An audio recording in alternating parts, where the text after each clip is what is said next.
Boa noite, meus irmãos, graça e paz. Para mim é um privilégio estar aqui com vocês. Quero dizer de antemão que o nervosismo é natural. Pregar na igreja do reverendo Ageu, o diretor do seminário, para nós seminaristas sempre é uma tarefa difícil. Pregar no seminário com o reverendo Ageu já é complicado, pregar na igreja dele, muito mais. Mas estamos aqui para falar hoje um assunto muito interessante, claro, das Escrituras, mas antes eu gostaria de contar para você uma pequena história, antes de nós irmos para o texto. Essa história vai ser uma desculpa que eu tenho e que você também terá, para depois nós irmos para o texto. Essa história é retirada de um dos livros de Sherlock Holmes. Preste atenção, você vai entender porque eu estou usando ela. Diz assim: Sherlock Holmes e Dr. Watson vão acampar. Montam a barraca e depois de uma boa refeição, deitam-se para dormir. Algumas horas depois, Holmes acorda e cutuca o seu fiel amigo. E ele diz assim: meu caro Watson, olhe para cima e diga-me o que vê. Watson espera um momento e responde: vejo estrelas.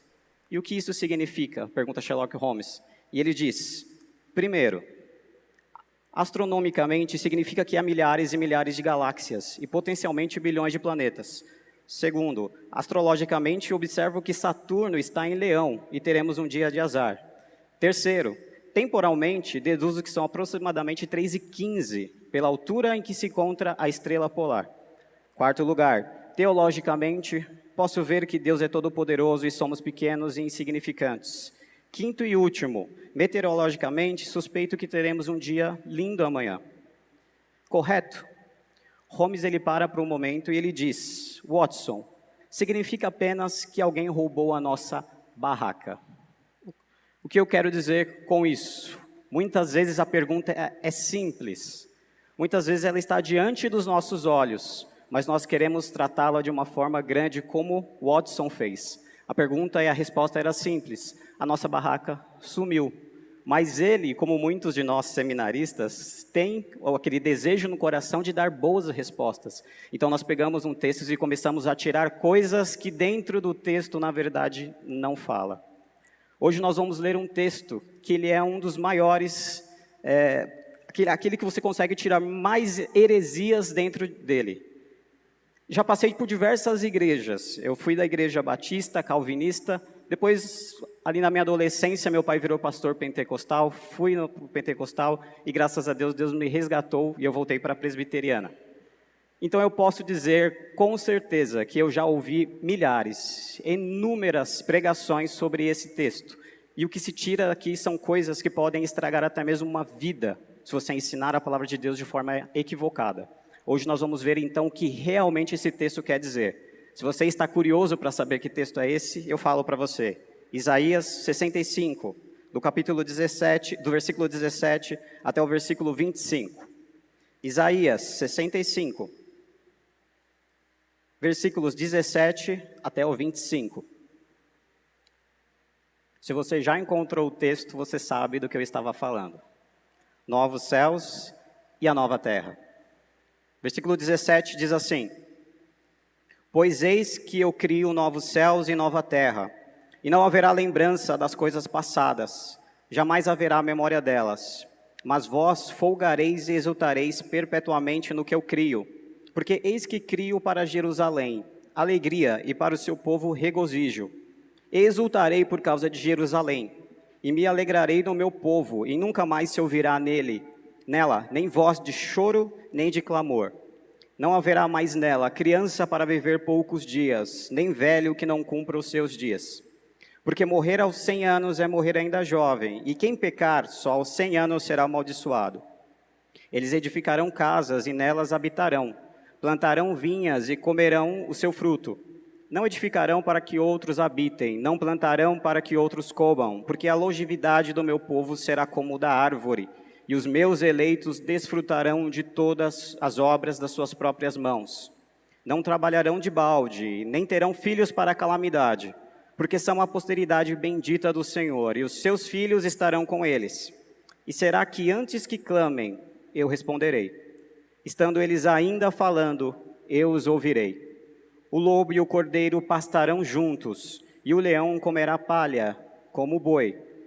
Pó será a comida da serpente, não se fará mal, nem dano algum, em todo o meu santo monte, diz o Senhor. Vamos fazer mais uma oração. Senhor, que Teu Espírito Santo possa falar ao nosso coração e à nossa mente, para que possamos entender a Tua palavra e sairmos daqui transformados. Nós Te agradecemos pelo privilégio que temos hoje, Pai, de ouvir da Tua Sagrada Escritura. Te agradecemos em nome de Cristo Jesus. Amém. Para que nós possamos entender aonde esse texto está colocado, nós estamos no livro de Isaías, que foi escrito mais ou menos no 8º século. Só que Isaías tem algo muito interessante. Ele profetiza durante 2 períodos que vão acontecer, que ainda não aconteceram. E esses períodos são o período que, primeiro, quando ele está falando para o seu povo, depois, quando o povo vai cativeiro para a Babilônia, e o terceiro período é quando o povo volta da Babilônia para Jerusalém. Esse texto ele está inserido na última parte. Ele é dedicado às pessoas que voltaram da Babilônia e agora estão na Nova Jerusalém. O cenário é o seguinte: imagine você que Israel era o grande e poderoso império de todo aquele lugar. Um império forte, eles tinham o Templo de Salomão, eles tinham ali uma grande força, porém quando o rei da Babilônia, Nabucodonosor, invade, ele leva todos cativos para a Babilônia. Em Jerusalém, só sobram aleijados e aqueles mais velhos, que não têm mais força para trabalhar. Depois disso, quando Zorobabel volta, eles são liberados pelo Império Persa e eles voltam para Jerusalém, o que eles encontram é uma cidade completamente destruída. O templo, aquele que o judeu batia no peito e tinha tanto orgulho, foi derrubado. Os muros que cercavam a cidade de Jerusalém também foram derrubados. Zorobabel até constrói um segundo templo, mas os irmãos lembram dessa história. Quando os mais velhos, que já tinham visto o primeiro templo, o templo de Salomão, olham para o templo de Zorobabel, eles choram, porque eles sabem que esse segundo templo é inferior. E ali o coração deles se entristece, e muitos até perguntam se Deus os abandonou. Esse texto é para demonstrar para o povo de Deus que Deus nunca os abandonou, mas que também a nossa nova Jerusalém não é uma Jerusalém terrena, mas é uma Jerusalém celestial. Então Isaías vem e traz um conforto para essas pessoas. Em primeiro lugar, ele diz assim: pois eis que eu crio novos céus e nova terra. Mas por que será que é necessário então a criação de um novo céu e uma nova terra? Será que nós não poderíamos habitar o mundo da forma que ele está aqui? A resposta nós encontramos em Gênesis. Se os irmãos quiserem acompanhar, Gênesis 3, 17 e 19. Se não, eu faço a leitura, os irmãos apenas ouvem. Gênesis 3, de 17 a 19, diz assim: E Adão disse: visto que atendestes a voz de tua mulher, e comestes da árvore que eu te ordenara, não comesses, maldita é a terra por tua causa. Em fadigas obterá dela o sustento durante os dias de tua vida. Ela produzirá também cardos e abrolhos, e tu comerás a erva do campo. No suor do rosto comerás o teu pão, até que tornes a terra, pois dela foste formado, porque tu és pó, e ao pó tornarás. Adão, ele não era somente o nosso representante, mas ele era o representante de toda a criação. Quando ele peca perante o nosso Deus, há uma maldição dada para nós, e há uma maldição também dada para a nossa terra. A nossa terra também, e a criação toda sofrerá. A Bíblia fala que a terra geme esperando o seu fim, para que seja redimida.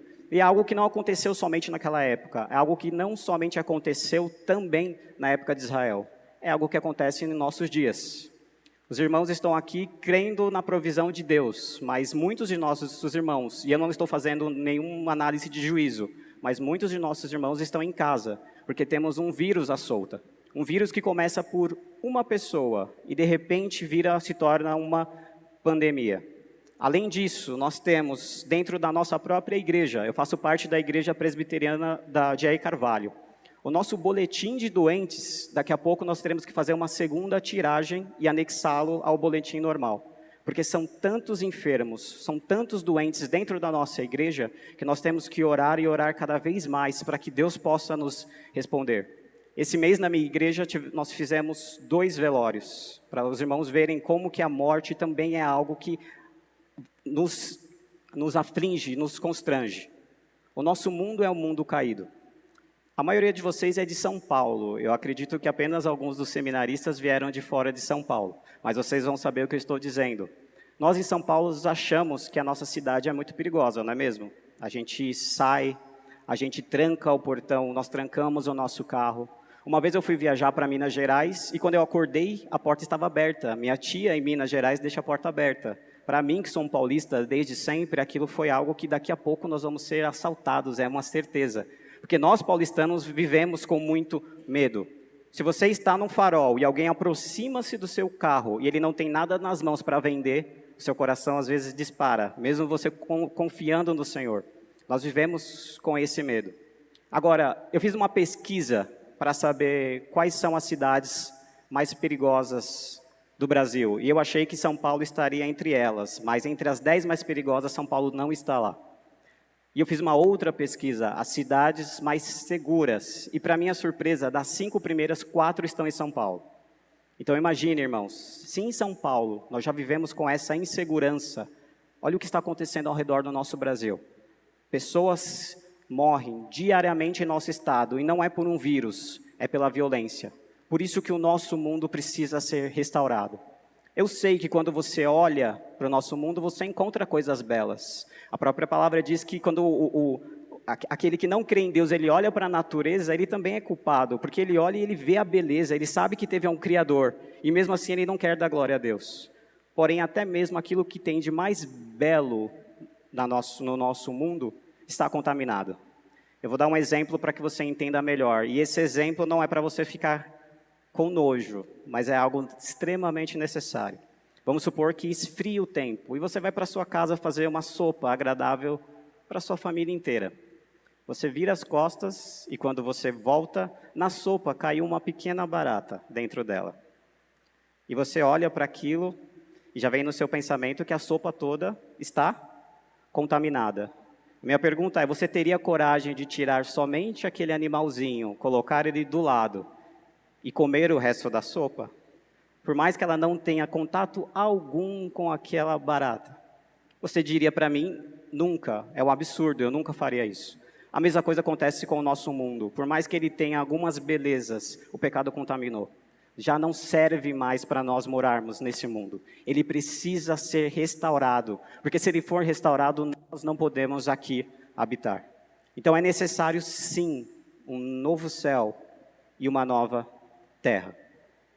O segundo ponto, que nós vamos agora sim, mais a fundo no texto, nós vamos olhar então a descrição desse novo céu e dessa nova terra. Muitos de nós, e eu me coloco nesse grupo, quando nós falamos do novo céu e da nova terra, algumas imagens do senso comum vêm à nossa mente. Eu fiz esse teste na igreja que eu faço parte. Quando nós falamos do céu, eu perguntei para eles o que eles imaginam como que o céu é. E as respostas são respostas como a do Watson, respostas totalmente esquisitas. Um disse para mim que no céu nós ficaremos tocando harpa e ficaremos flutuando entre as nuvens. É mais ou menos aquele comercial que alguns de vocês já viram. Outros dizem outros absurdos. Como que será a nossa morada? Mas a Bíblia já nos revela. Porém, ela nos revela de uma forma figurada. Por isso que é tão complexo nós estudarmos.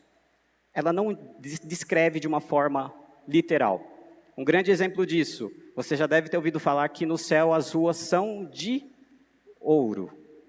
Mas é uma linguagem, é uma figura de linguagem. Imagine você uma rua de ouro. É uma figura de linguagem, ela não é realmente assim. Então vamos lá para o versículo 17, a parte B. E não haverá lembrança das coisas passadas, jamais haverá memória delas. O primeiro ponto é um ponto que mais me assustou quando eu li esse versículo há muito tempo atrás. Porque se você interpretar esse versículo de forma literal, o que ele está dizendo? Que nós não teremos mais memória. Nós chegaremos no novo céu e na nova terra e não lembraremos de mais nada. Imagine que horrível isso seria. Você não lembraria nem mesmo quem são os apóstolos. Você não lembraria nem mesmo quem é Jesus Cristo. Você não lembraria mais nada. Quando nós olhamos esse texto e nós vamos para as línguas deles, o hebraico, ele diz que, na verdade, nós não lembraremos daquilo que nos faz mal. A palavra em hebraico é não subirá ao nosso coração aquilo que as primeiras coisas já trouxeram. Não significa que a sua memória será apagada de forma alguma. Um exemplo disso é quando nós vemos Jesus falando de Lázaro e do rico. Lázaro sabia quem ele era. Porém, quando o rico pede para que Abraão mande alguém para sua casa para salvá-lo, Abraão diz que Lázaro foi consolado, mas para o rico não há consolo. Um pequeno exemplo, eu sei que ele não vai chegar ao final de tudo isso, mas sabe quando alguém da sua família morre, você passa por um momento de luto, e é algo natural, é algo normal. Só que com o passar do tempo, você, às vezes depois de 1 mês, 2 meses, você lembra daquela pessoa e seu coração ainda fica triste, porque você tinha coisas em comum com ela. Porém, depois de 10 anos, 15 anos que essa pessoa já foi embora, você consegue falar sobre ela, mas aquela tristeza já não sobe mais do seu coração. Há uma lembrança, mas a tristeza não está ali. Será algo parecido com isso, só que nós não conseguimos nem mesmo expressar com palavras como será definitivamente. Versículo 18 diz assim: vós folgareis e exultareis perpetuamente naquilo que eu crio, pois eis que crio para Jerusalém alegria para o seu povo, e exultarei por causa de Jerusalém, e me alegrei no meu povo, e nunca mais ouvirá nela nem voz de choro, nem de clamor. Eu voltarei nesses versículos mais à frente. Versículo 20 diz: não haverá mais nela criança para viver poucos dias, nem velho que não cumpra os seus, porque morrer aos 100 anos é morrer ainda jovem. Olha só o problema que nós temos se interpretássemos de forma literal. No céu, a morte. Se você olha para esse versículo de forma completamente literal, está dizendo que algumas pessoas podem morrer com 100 anos. Por isso que eu digo, nós temos que analisar com a linguagem figurada.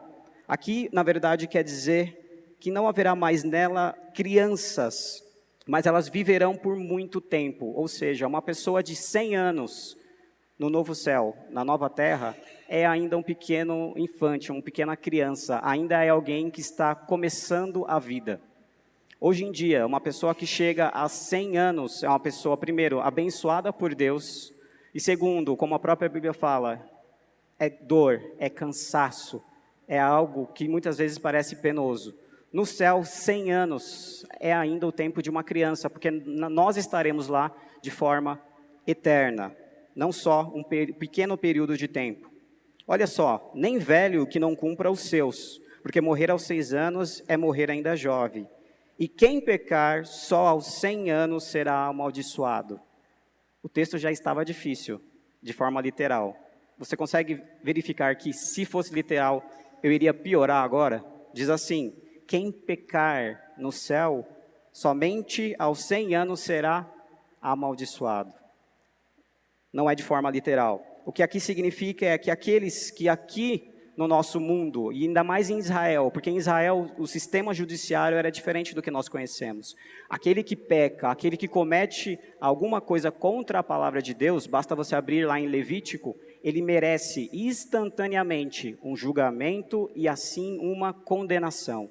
Aqui está dizendo, não é imediatamente. Imagine você que se alguém pudesse pecar, demoraria 100 anos para que nós pudéssemos aplicar a pena. Então, na cabeça de um israelita, na cabeça de um judeu, 100 anos é muito tempo. Teria que ser algo imediato. É realmente Isaías falando para nós, lá o tempo funciona de uma forma diferente. Lá nós teremos a eternidade toda para aproveitar. Versículo 21, diz assim: e esse é um dos piores para algumas pessoas. Eu falei esse versículo para alguns jovens da minha igreja e a fisionomia deles mudou. Eu espero que a sua não mude tanto assim. Vamos ver. Versículo 21 diz: eles edificarão casas e nelas habitarão, plantarão vinhas e comerão o seu fruto. A ideia que nós temos, infelizmente, daquele céu onde nós ficaremos de forma passiva, flutuando entre as nuvens, e nada daquilo que não acontecerá mais nada é uma ideia totalmente oposta às que as Escrituras diz. O grande responsável por isso, o Inferno de Dante e outros livros da Idade Média que começaram a ensinar um céu totalmente oposto às Escrituras. Só que nós, infelizmente, pegamos um pouco dessa cultura. Então nós imaginamos um céu onde nada acontece, onde simplesmente tudo é branco e nós ficaremos ali sentados, ou então somente dizendo santo, santo, santo, que seria maravilhoso, mas o que a Bíblia diz não é isso. A Bíblia diz que no novo céu e na nova terra nós trabalharemos. E aqui que entra o grande ponto. Quando eu contei para os jovens que eles continuarão trabalhando no céu, o olhar deles foi um olhar triste. Tudo bem, esse olhar triste é permitido aqui. Porque lá em Gênesis, novamente, quando Adão peca, o trabalho já existia. Adão, antes mesmo de pecar, já trabalhava. Adão tinha que dar nome aos animais. E ele tinha que cultivar o jardim. Eles não estavam ali sem fazer nada. Então Deus cria Adão. E a primeira coisa que Deus faz, dá uma carteira de trabalho para ele. Vai trabalhar. Depois que você trabalhar, a gente conversa. Adão vai e começa a ter um trabalho. Mas ali não tem peso. Não tem peso sobre Adão. Porém, quando ele peca, no próprio versículo que eu li, diz que é colocada uma maldição sobre sobre a própria terra. Você conseguirá o seu sustento de forma dura. A terra terá cardos e abrolhos. Para nós, o trabalho é sim algo difícil de ser feito. São poucas pessoas, e eu digo poucas pessoas, aquelas que Deus agraciou de uma forma sobrenatural, que acordam segunda-feira, 5 horas da manhã, pegam um metrô lotado, algumas pessoas já de máscara, e você fica sorrindo. Uma pessoa pisa no seu pé e você evangeliza aquela pessoa. Você fala assim, glória a Deus por você ter pisado no meu pé, era a oportunidade que eu precisava para te evangelizar. Alguém fecha você no trânsito e você fala, meu irmão, isso é providência de Deus. Toma aqui um folheto, Deus te abençoe. É isso que acontece conosco na segunda-feira ou em qualquer horário de trabalho? Irmãos, eu tenho o melhor trabalho do mundo, seminarista, pastor, mas até mesmo esse trabalho de pregar a palavra tem o seu lado duro, árduo. Os seminaristas podem dizer, é difícil estudar o hebraico, estudar o grego, passar horas e horas no seminário fazendo esse estudo. E quando chega o tempo de aconselhamento pastoral, e quando chega as visitas, o trabalho aqui na terra é algo muito árduo. Nós continuaremos trabalhando no céu, mas será retirado esse peso das nossas costas. Nós trabalharemos com alegria, nós trabalharemos para a honra e glória do nosso Senhor. Versículo 22 confirma isso, diz assim, não edificarão para que outros habitem, não plantarão para que outros comam. Aqui não está falando que você não pode dividir, não é isso que ele está falando, mas simplesmente não mais acontecerá o roubo.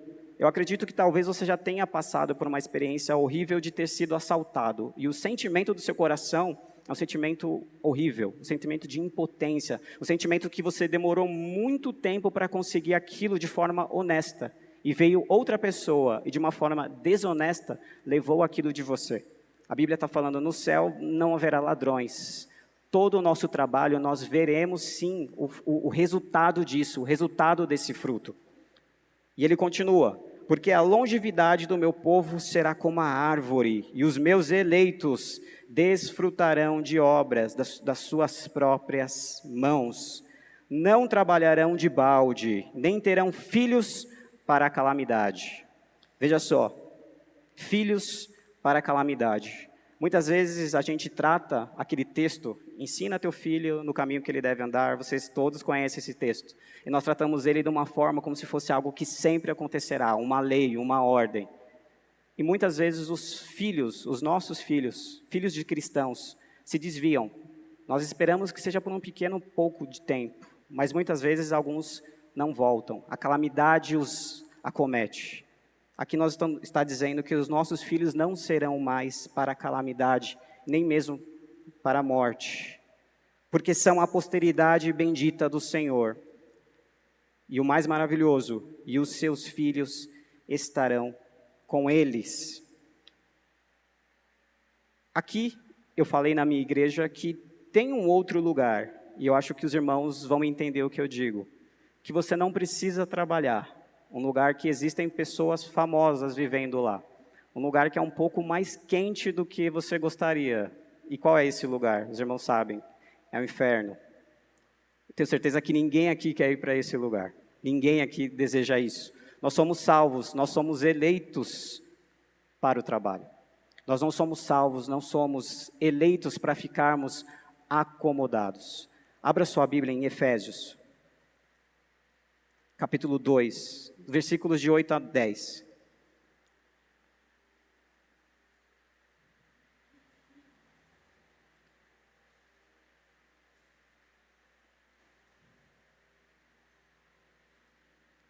Diz assim, e muitos dos irmãos já têm até decorado, porque pela graça sois salvos, mediante a fé, e isto não vem de vós, é dom de Deus, não de obras para que ninguém se glorie, pois somos feitura dele, criadas em Cristo Jesus, para as boas obras, o quais Deus de antemão preparou para que andássemos nela.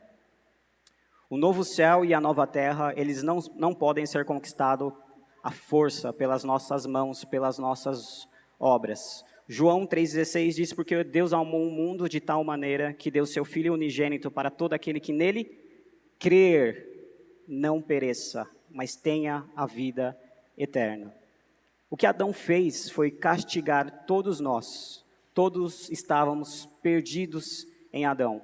Não havia nada que nós pudéssemos dar para o nosso Deus, para que pudéssemos pagar a nossa dívida, porque é uma dívida impagável. Muitas vezes nós escutamos em algumas igrejas que você pode dar para o Senhor o seu coração, mas quem faz você viver e quem deu o seu corpo é o próprio Deus. Muitos pseudo-pastores dizem que você pode dar para Deus o seu dinheiro, e até agora nós temos um caso que o pastor estava cobrando trízimo de uma igreja, 10% para o pai, 10% para o filho, 10% para o espírito. E nós sabemos que isso é algo que somente Satanás faria. Essas pessoas estão cobrando diversos pedágios para que os nossos irmãos sejam enganados na promessa do novo céu e da nova terra. Mas perante a nossa escritura, nós sabemos que o único caminho para que possamos ir para o novo céu e a nova terra, ele tem um nome, Jesus Cristo. E Jesus Cristo, ele morreu no nosso lugar, para que agora a nossa dívida fosse paga. Então, no novo céu, na nova terra, não haverá ninguém que baterá no seu peito e falará que está ali pelos seus méritos. Não haverá ninguém que falará isso. Nós estaremos ali pelos méritos de Cristo.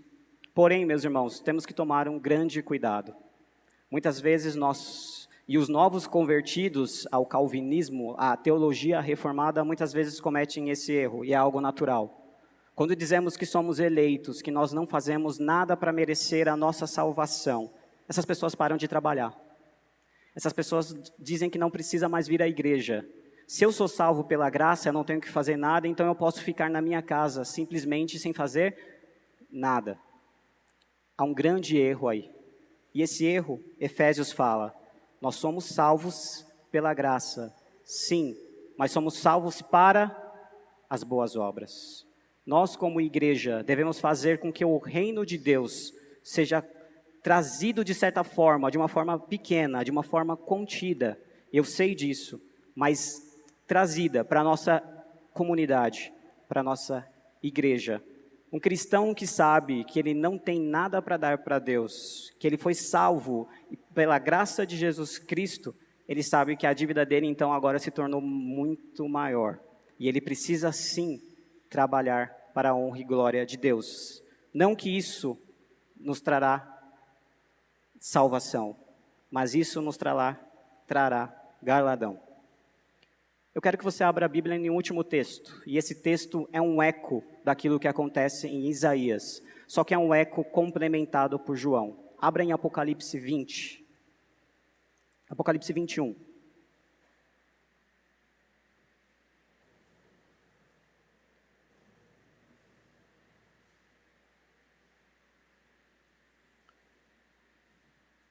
A linguagem é a mesma, diz assim: vi novo céu e nova terra, pois o primeiro céu e a primeira terra passaram e o mar já não existe. Vi também a cidade santa, Nova Jerusalém, que descia do céu, da parte de Deus, ataviada como a noiva, adornada para o seu esposo.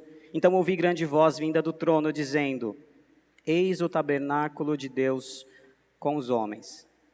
Deus habitará com eles, eles serão povos de Deus, e Deus mesmo estará com eles.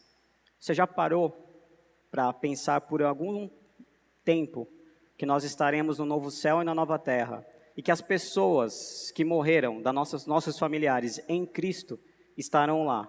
Além delas, os apóstolos, aqueles que nós tanto muitas vezes queremos conversar. Já passou por isso? No seminário a gente tem isso todos os dias. Com quem você queria conversar quando você chegar no céu? Uns dizem Paulo, outros dizem Tiago e outros apóstolos que estão lá. Mas acima de todos esses, nós estaremos com Jesus Cristo, aquele que deu a vida por mim e por você. E nós poderemos ali passar a eternidade com Ele. Como eu sempre digo, eu não sei o tamanho da fila, mas eu vou entrar nela e eu vou esperar a minha vez para abraçar o meu Redentor. E além disso, o próprio Jesus, que garante um novo céu e a nova terra para nós, ele diz o seguinte: Eis o tabernáculo do povo de Deus com os homens, Deus habitará com eles, eles serão povos de Deus, e Deus mesmo estará com eles. E lhes enxugará dos olhos toda lágrima, e a morte já não existirá. Já não haverá luto, nem pranto, nem dor, porque as primeiras coisas passaram. Nós possamos, através dessa palavra, ter o nosso coração aquietado. Sabemos que no final dos tempos, nós teremos guerras, rumores de guerra, calamidades, doenças, entre diversas outras coisas. Mas Deus sempre prevalece, sempre coloca a sua semente guardada. A semente sempre consegue chegar até o final. Se é da vontade de Deus que nós passamos e nossa vida seja ceifada, glória a Deus. Mas nós, como igreja, devemos sempre orar, olhar para essa situação e saber que o nosso Deus está no trono. Ele não perdeu o controle. Ele está no trono. E tudo aquilo que Ele faz, um dia chegará no novo céu e na nova terra. Feche seus olhos, vamos orar mais uma vez. Senhor, eu te agradeço, Pai, pelo privilégio que nós tivemos nessa noite de ouvir a Tua palavra. Eu te agradeço, Deus, porque aprove ao Senhor nos salvar. O Senhor enviou o Teu Filho amado Jesus Cristo para morrer em nosso lugar. Nós não tínhamos nada, Pai, para dar em troca. Nós somos miseráveis, somos pecadores, Deus. O nosso pensamento numa segunda-feira de manhã é um pensamento pecaminoso, muitas vezes. O nosso pensamento no nosso trabalho, muitas vezes, é um pensamento ruim. Além disso, Pai, o nosso testemunho como cristão, nós falhamos. Falhamos no nosso local de trabalho, falhamos na nossa igreja, na nossa comunidade, falhamos, Senhor, na nossa faculdade, falhamos na nossa família. Então nós te agradecemos, Deus, porque apesar dessas falhas, o Senhor resolveu nos amar. Nós não tínhamos nada para dar. Mesmo assim, o Senhor nos amou e nos resgatou, Pai, do inferno, da opressão, do mal. Nós te pedimos, transforma nossas vidas, Pai. Que dia após dia possamos santificar o nosso coração, santificar a nossa mente, para que possamos ser cada vez mais parecidos com o Teu Filho amado Jesus Cristo, para que sempre que um pensamento ruim vier à nossa mente, nós possamos combatê-lo com a Tua palavra, para que possamos, Senhor, ter intimidade com a Tua palavra, para que possamos, Senhor, orar sem cessar, para que possamos demonstrar ao Pai, para as pessoas que estão perdidas, como que cristãos fiéis esperam em Ti. Nós te agradecemos, Pai, porque nós já temos uma casa preparada para nós. Nós já temos morada e sabemos que aqui é passageiro. Mas enquanto nós estivermos aqui, Deus, nos dê força para trabalhar. Nos dê força, Senhor, para buscar os perdidos. Nos dê força, Senhor, para evangelizar. Nos dê força, Senhor, para construir o Teu reino. Mesmo que seja de forma tão simplória, Deus, mas que os pecadores possam ver e possam, Senhor, através do Teu Espírito Santo e da Tua palavra, se arrepender. Cuida, Senhor, da Tua igreja. Não deixa que nada de mal aconteça conosco. Nos protege, Senhor, das doenças, nos protege, Senhor, de todo o mal. Que o nosso coração, Senhor, fique calmo, fique quieto, pois sabemos que o nosso Redentor vive e que somente a Tua vontade acontecerá sobre nós. Te pedimos também, Senhor, sobre o nosso país que tanto sofre, sobre a nossa economia. Tenha misericórdia, Senhor, desses empregos que provavelmente, Senhor, muitos irão perder. Que Teus filhos, Senhor, consigam prover para a sua casa. Que Teus filhos, Pai, possam, Senhor, manter os seus empregos, manter, Senhor, a forma do seu sustento. E que nós, muito em breve, Senhor, possamos recuperar a nossa economia. Mas sabemos, Deus, que está nas Tuas mãos. Não está na mão de nenhum governante, não está na mão de nenhum vírus, somente nas Tuas. Por isso nós te pedimos, agradecidos no nome de Jesus. Amém.